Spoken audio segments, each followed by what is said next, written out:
Welcome into the lounge presented by DraftKings. We are thrilled to sit down with safety Tre'Davious Washington. And Tre'Davious, let's start here. So something jumped out to me on tape, and this was from the Steelers game. All right, and they got this big tight end, Darnell Washington, who's like a foot taller than you probably and like 100 pounds heavier. And that dude's coming down the middle of the field, and you just step right on up and you meet him right in the middle of the field. And I was like, that's impressive. Like I would not be willing to do that if I were in your shoes. Can you talk about how you handle, you're oftentimes the smallest guy on the field. How do you handle that and from a mental and physical standpoint?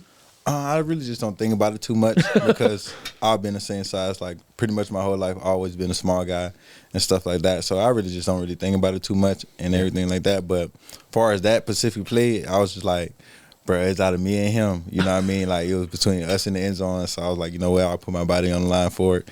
So that's why I was just like, yeah, I'm going to make this play. But I was sitting there thinking, like, how I'm going to make it, but I'm going to get him down for sure. You got him down. I mean, I think you went low. You kind of went in his thighs a little bit. Smart man. Oh, yeah, most definitely.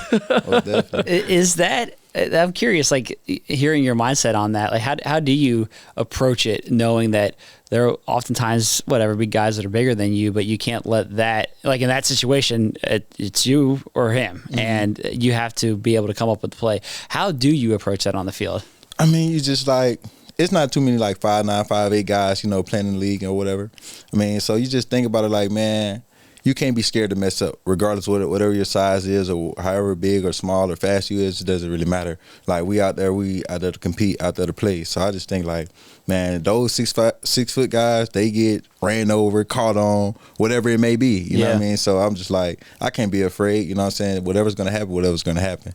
But so that's kind of my mindset going into it. Have you always had a chip on your shoulder? Because even when you were growing up, like you said, you were always one of the smaller guys, right? And if my kid were 5'8" and said, I want to be a NFL football player, I'd probably like look at him and be like, I don't know if that's in your future. You know what I mean? So like, as you've gone through your career, youth football, college football, all that thing, like, was that a chip on your shoulder that, hey, yeah, I am smaller, but I'm gonna still make it. You know what I mean? Oh yeah, most definitely. It's just some things like for me, I always kept to myself like I got something that you can't measure, and that's heart. You know what I'm saying? So if you have that heart and that compassion, and to go out there and like play how you want to, then everything else gonna take care of itself. So that was the main thing. So like I really don't get into it, but I know how to play it to my advantages also. So that's another thing that I know I compete with the best. Well, you can get up there too. That's the thing. Like, you're not a tall guy, but you do have some ups. Exactly. So, and I know that by myself. So I just like one of them think, he's just a small guy. We're going to throw it up there, and then I'll go up there and get it. So, yeah. Where's that heart come from? Definitely, probably my brothers. You know what I'm saying? Them being like toughening me up when I was younger and everything like that, because they was always bigger than me. So it was just like, for me, it's just growing up, I got to have that heart for sure and that toughness. So how many brothers do you have? And where are you in the pecking order there? I have 3 brothers and 1 sister, and I'm the baby. So okay. Yeah. Now we see where this is coming from. Exactly. Can you tell us some Washington family stories of you getting toughened up? Oh, man. I'll just tell you one. It's several, honestly. Me and my brothers always fought, always competing and everything. But here, I'll just tell you one. We was out in the back room just playing around and everything like that. And then it kind of got physical with me and my brother. He's like a year older than me. Okay. And so me and him was out there back in the backyard, back of the house playing in the back room. And so anyway, so like we just started fighting. And then my other brother, he's just like letting us fight. And so he had my shirt. One of my brothers, he's grabbed my shirt and just kind of got like the best of me. And then my other brother was like, take your shirt off. And then let's see. And so took my shirt off, and then I got the best of him. All right. So that was one of the stories. But we always fought growing up, you know what I mean? But we love each other for sure. Were they also football players? Like, is that part of? We played like in the yard and everything, like in our neighborhood and everything. But not really. They really didn't. They chose a different route for sure. But you're the one that ends up making the baby bro ends up making it to the NFL. And were you the smallest one in the family? Smallest one. Well, my oldest brother, he's small too. He's pretty small, but definitely me. Yeah. That's really cool.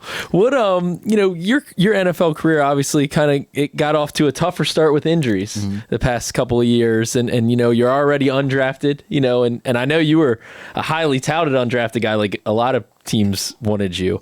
We got you. But it did start off really tough with those injuries. How did you grind through that from a mental standpoint? Oh man, definitely family and prayer.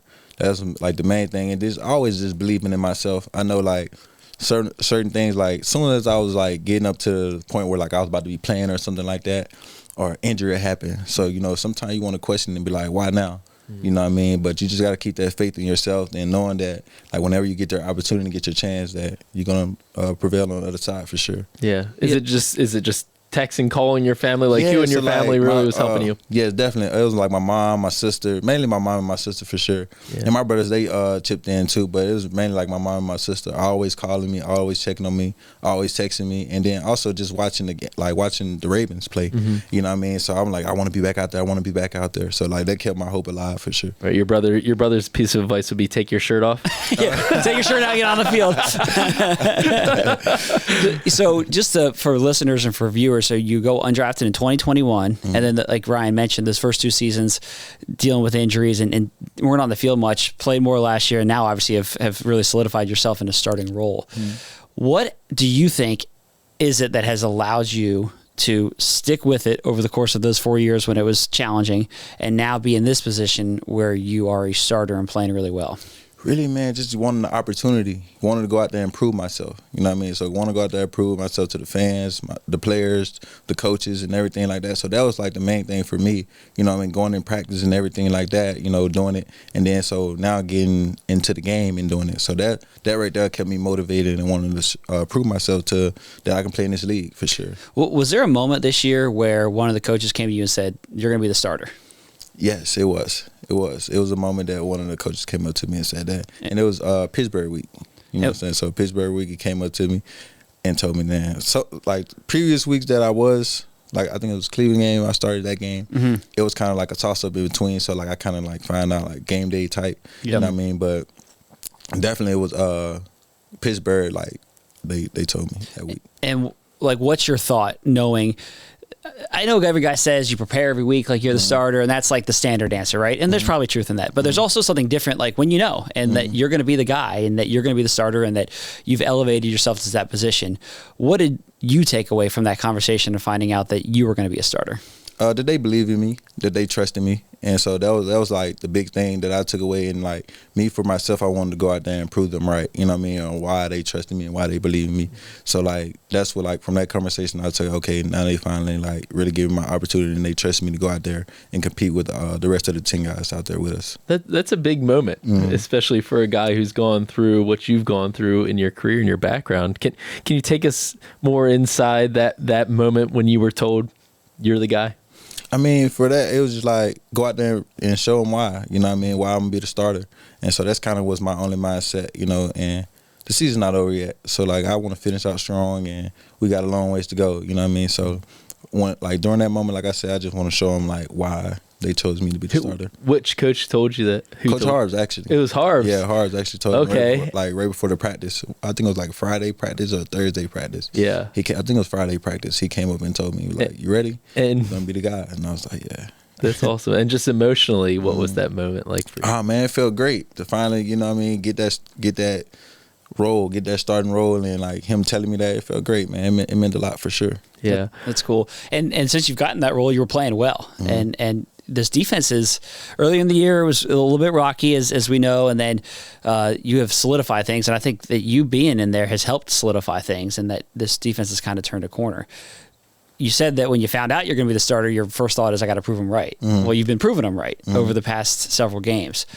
What does that mean to you to be playing at a high level now that you've been given this opportunity? I mean, it means a lot. You know what I mean? We still got a long ways to go, but I mean, I don't think about it too much. I guess after the season I'll reflect more about it, but right now we got a long ways to go, you know what I'm saying? So my main thing is to stay focused and help the guys out. Like, I'm doing good right now, so now is to help the other guys that's around me, you know what I'm saying, lift them up too and help them do good also. What do you think has enabled this defense to turn things around, other than you coming into the starting lineup?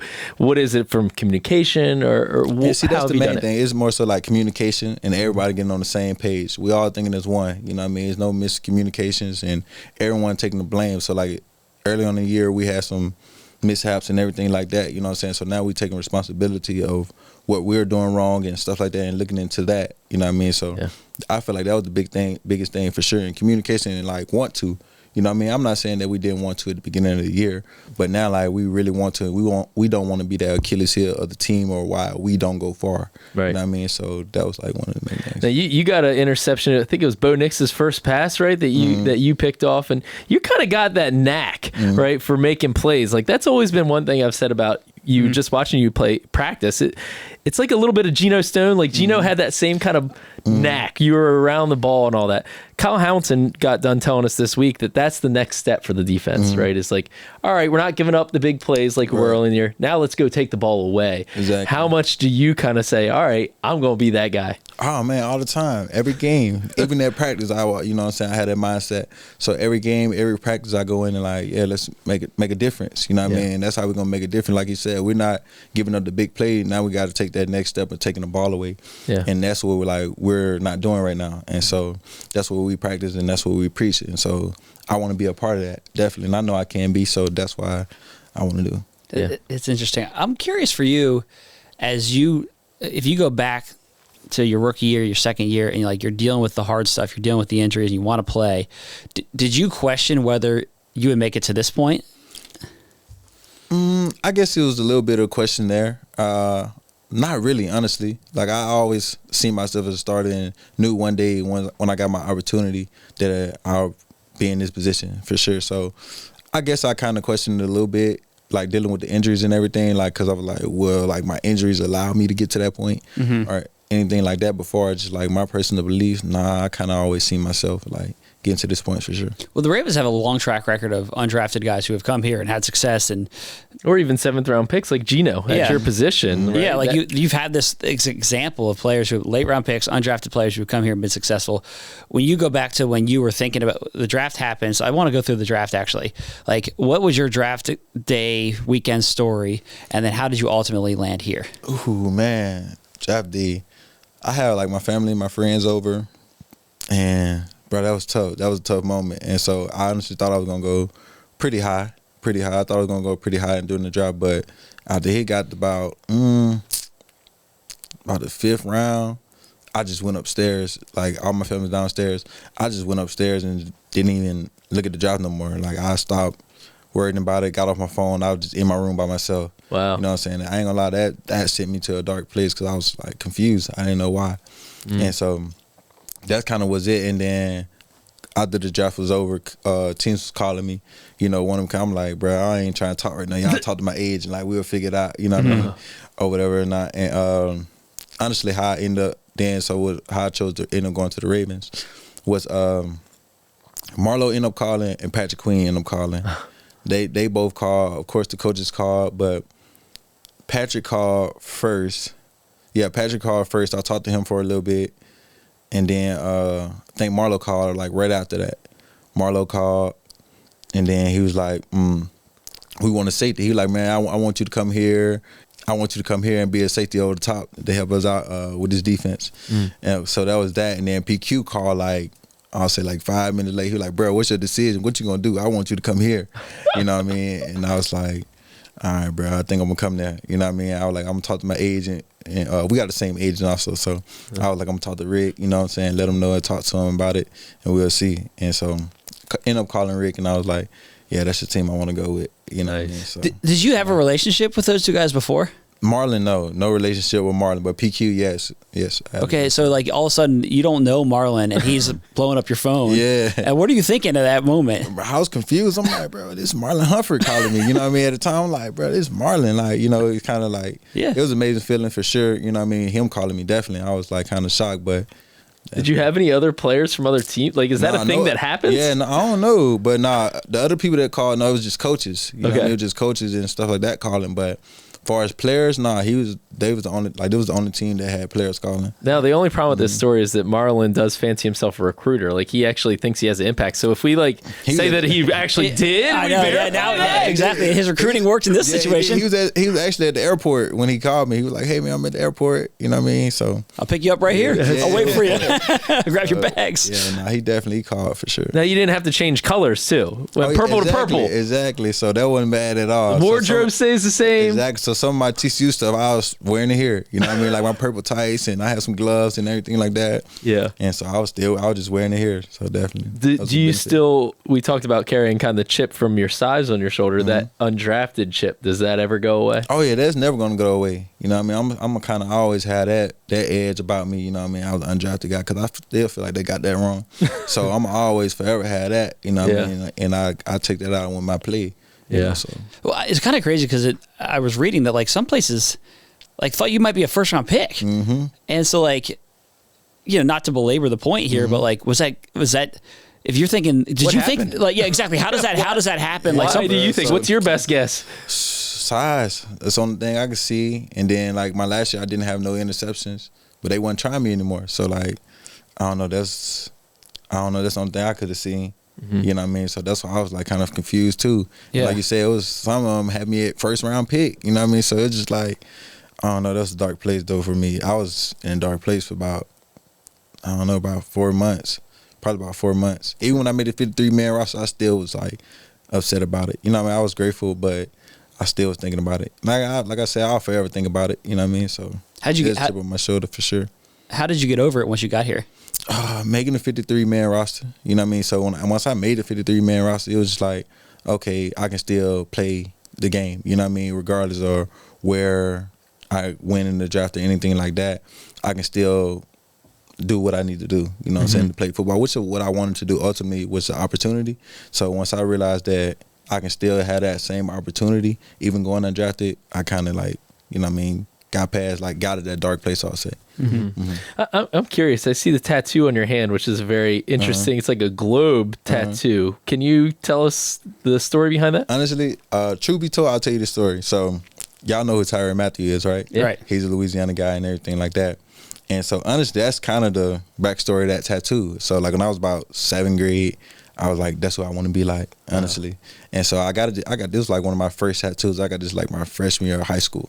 Okay. You know what I mean? So that's kind of who I had modeled my game after. It's one of the same tattoos he has, actually. Oh, he has the same tattoo. And you're a Louisiana guy. You grew up in Louisiana. He played at LSU. Played at LSU and everything like that. So that's kind of the whole story behind this tattoo for sure. All right. You got a little honey badger in you. Oh yeah, most definitely. You move around. You can be a ball hawk. Like I can see the similarities there. Most definitely. So that's kind of where that came from for sure. That's cool. Awesome. And last one for me, just, you know, as we get ready for this 4-game stretch in the regular season, what's kind of your mindset as this team tries to get on a roll and keep it rolling in the playoffs? I mean, just keep doing what we're doing and causing turnovers. That's kind of like my mindset going into this. Keep communicating, keep making plays, and getting turnovers, you know, so the offense can get the rolling and get to scoring more points for sure. Yeah. One of the best defenses if a defense that's not out there. Yeah. So we make plays and we get turnovers, then we won't be out there as much for sure.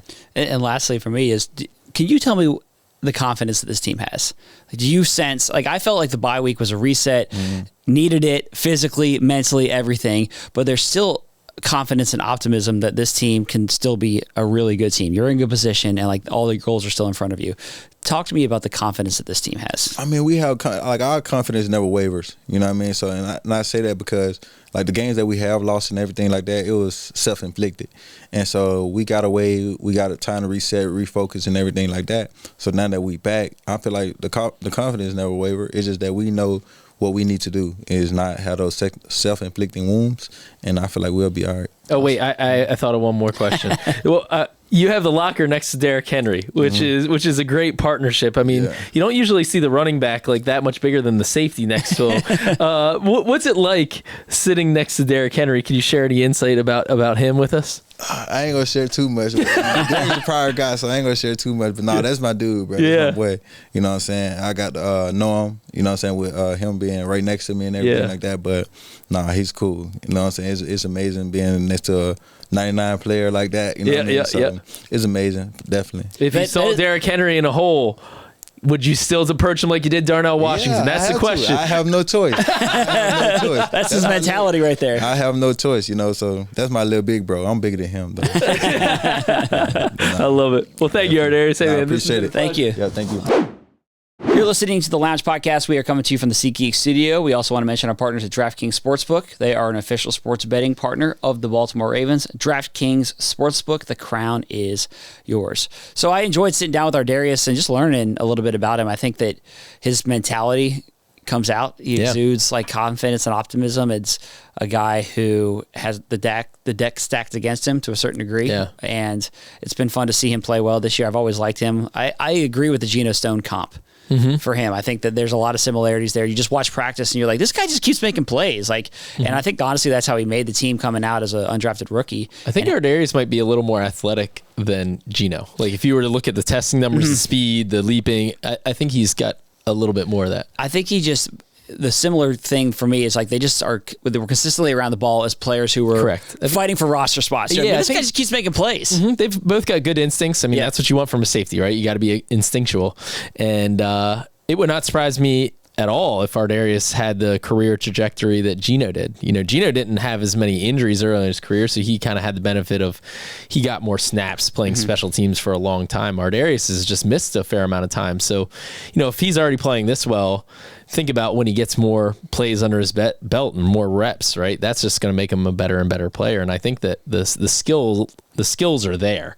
And so, I think he's a great story and he's playing really well. He's an important part of this defense. Yeah, I think a big part of him, and you mentioned it in the interview with him, is a turnover possibility, the takeaway potential that he has. And that I do agree with the notion that that's the next step for this defense. I do think they've played a lot better recently, and they've cleaned up a lot of the issues that plagued them earlier this year. Yeah. What's next is some of those takeaways. Yeah, definitely agree. I mean, the Ravens were one of the league leaders in takeaways last season, and it just hasn't been the case yet this year. I mean, Marlon Humphrey, is among the league leaders. Not what I expected. He's been the exception to the rest of the defense in that he has got 5 interceptions this year, and he's been great in that regard, which is not typically his game. Right, exactly. I don't know. I'd have to go back to our season predictions pod, but I bet you neither of us had Marlon Humphrey leading the team in interceptions. Right. They just got to get more guys getting their hands on the ball. And I do think that now we've heard that from Zach Orr. We heard Kyle Hamilton talk about it. We heard Ardarius Washington. I think that that's the message in the defensive meeting rooms is, all right, like we're playing better. We've shored things up. The next step and really where the Ravens will be unstoppable is, look, we know this offense is good. And the more chances that we give this offense, once it catches fire, it is combustible. And so if they can turn that ball over 1 or 2 more, times a game, that's going to change the calculus. Yeah, I'm with you 100%. And I think that I think when you clean up like the big issues, then you're just playing better. Now you're in better position, and like you're not having big players over the top, and I think there will be kind of it's kind of like a running game that starts rolling downhill. You start picking up some chunk plays. The same can be true for the defense. You've cleaned things up from a big picture standpoint. The ball's not getting over your head. Now you're in position to make more plays. Now just catch the ball when you have the chance to do that. And I think the Ravens will do that. And I think that this weekend is obviously a possibility for them to be able to do that. They're going into this game against the Giants. Looks like Tommy DeVito is going to be the starting quarterback for them. When we did the podcast earlier this week, Tommy DeVito, get it ready. Yeah, it was Drew Lock who we expected to be the quarterback, but he's dealing with an injury, so it looks like DeVito is going to be the guy who the Ravens go up against. And the Ravens are big favorites in this game. They're the biggest favorite of any team in the league this year. 15-point favorite going into this game. So it's a game, you look at it on paper, Ravens should win it. But and so basically every player who talked to the media this week was asked, like, how do you avoid that letdown? And I don't honestly think that's going to be an issue for this team. Yeah, I mean, I think, they're really hungry coming off the bye. Sitting on a loss during a bye, especially for a team that's as talented as the Ravens are with the aspirations that they have, that did not sit well with them. And so they are very hungry to get back on a winning note starting this week. And then I thought Kyle Hamilton said it well. Look, we've lost games like this season. We lost to the Raiders in week 2 in a game that everybody thought we were going to win. You're coming off that Chiefs loss back home. It's the home opener. And the Ravens dropped that one. And that still hurts, right? When you look at the standings, had they won that game, they'd be in a much better position right now for the AFC North. And they lost, on the road in Cleveland. And now Cleveland's different. That's a division opponent. That's different.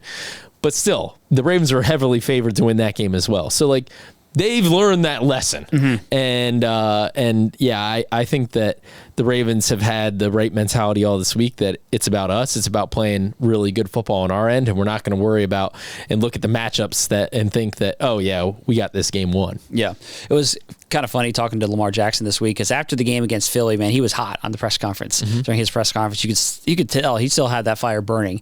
And then he gets back after the bye, and it's like, hey, rested, rejuvenated, how you feeling? Are you, get some time to relax? And he's like, oh, I'm still fired up. Like, that still irks me that we didn't win that game and didn't play the way that we thought we should have played. And he's dialed in, and we've said it before, but this is the time of the year where it's go time. 4 games left in the regular season, no time to waste. Lamar Jackson, as a leader and the quarterback of the team, really sets the tone, and I think he reiterated that point again this week during his presser, and you see it with him every single day, and I think that that's just even gone to another level as we get to this point. Yeah. I mean, the offense, the past 3 games, the offense has not been as sharp as it was the previous month and a half. There's, no going around it. I think that this is an important game for that unit to kind of start to finish play some really good football. They've shot themselves in the foot with penalties in certain games. It's been turnovers. It's just been missed opportunities, things like that. Like, I think that this is a real opportunity for the offense to kind of restart that momentum where we saw them in October, when they were just putting up 5 points a game. And I think that they have an opportunity to get hot right now. And it starts with Lamar Jackson. I think that he obviously has been playing at a very high level all season, but he even said it can be better for him, right? And he feels like, whatever, I don't have to play up to that MVP standard that everybody's talking about and all that stuff. I just need to be me. Well, being him is a really high level, and I think that if he plays at that level, this offense can get very, very hot down the stretch. It's a 99 overall level. It's a 99 overall level. That's correct. Yes. Lamar and Derrick Henry get the 99 rating in Madden, which Lamar was very excited about, by the way. He was fired up about that.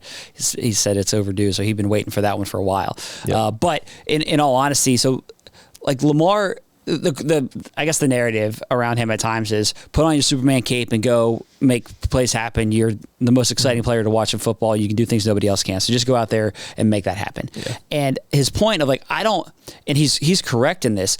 When he does it, it's great. It's fun to watch. It's awesome. But the point that he makes is, I'm not worried about I've got to go out there and play at this MVP level. I got to put on the Superman cape and go crazy. I just need to be me. And I do think that is the right mentality to take. I don't think he should put it all on himself, because the Ravens have pieces around him. Yeah. I think that there's more. I think he's got more weapons around him than he maybe has ever had.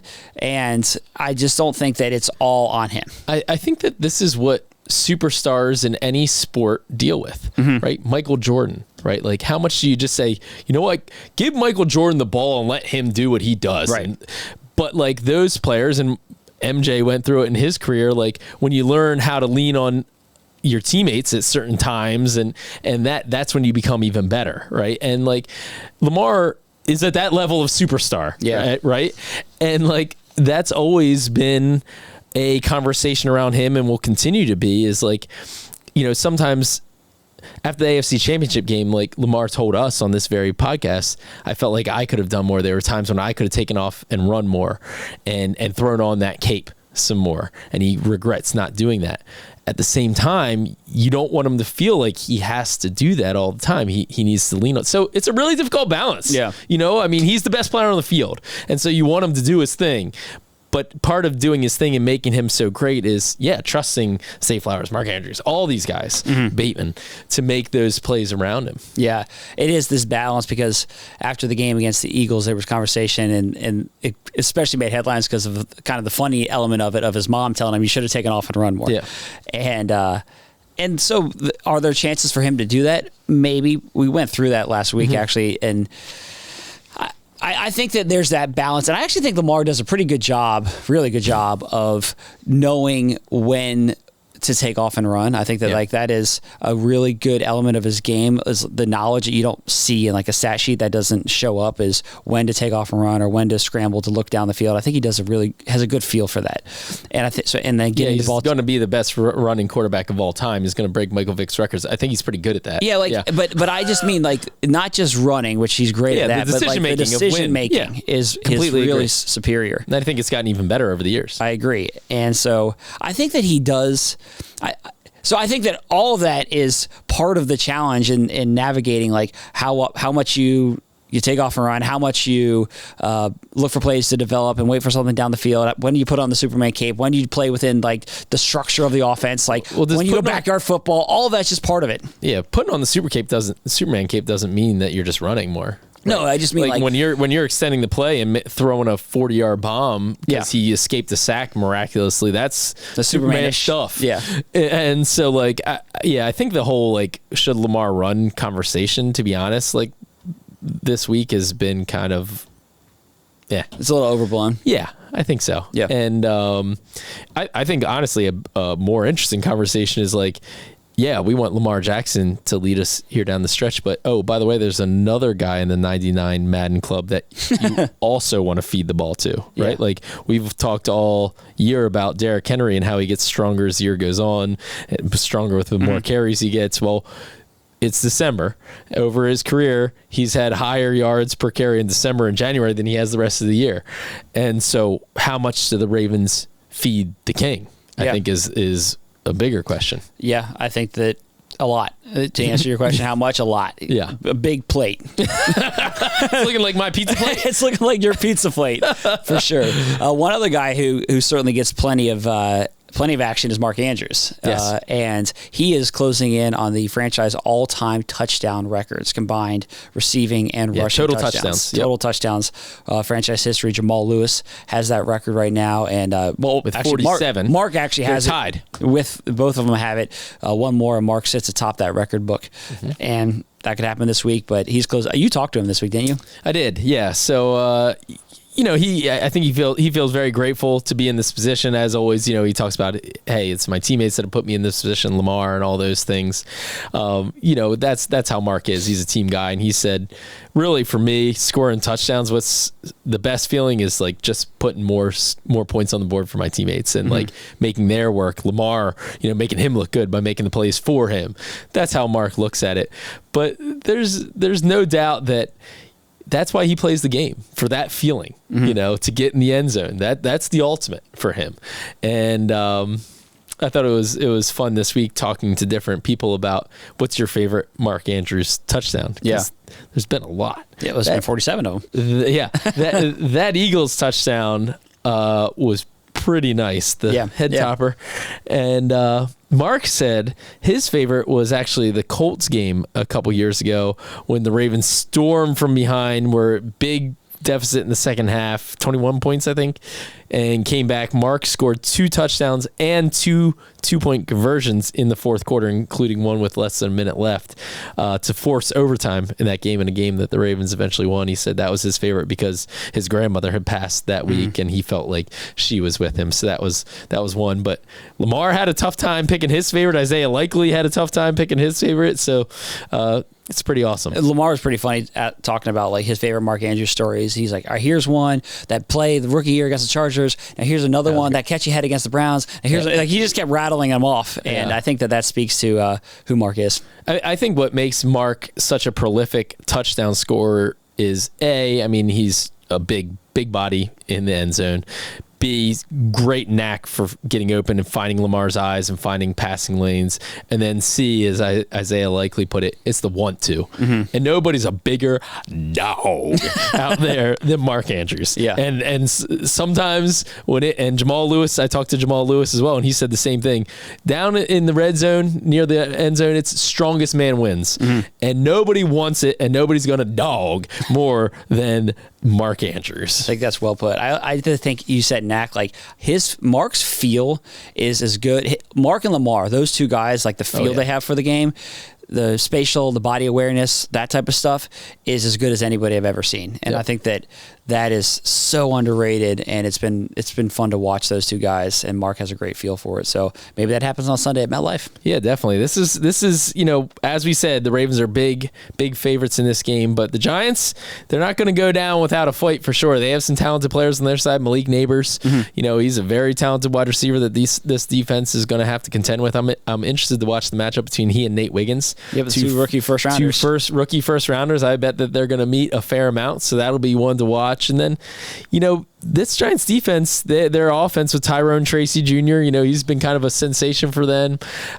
He can kind of get loose. So the Ravens got to still win their matchups to win this game. I expect that they will, and it'll be a fun one at MetLife. Awesome. Well, thank you so much for listening. We will be back with you after that game on Sunday in our post-game reaction podcast. Make sure you're subscribed here. Also, head over to the Ravens Press Pass podcast feed and subscribe there as well. Thanks for listening. We'll be back with you on Sunday.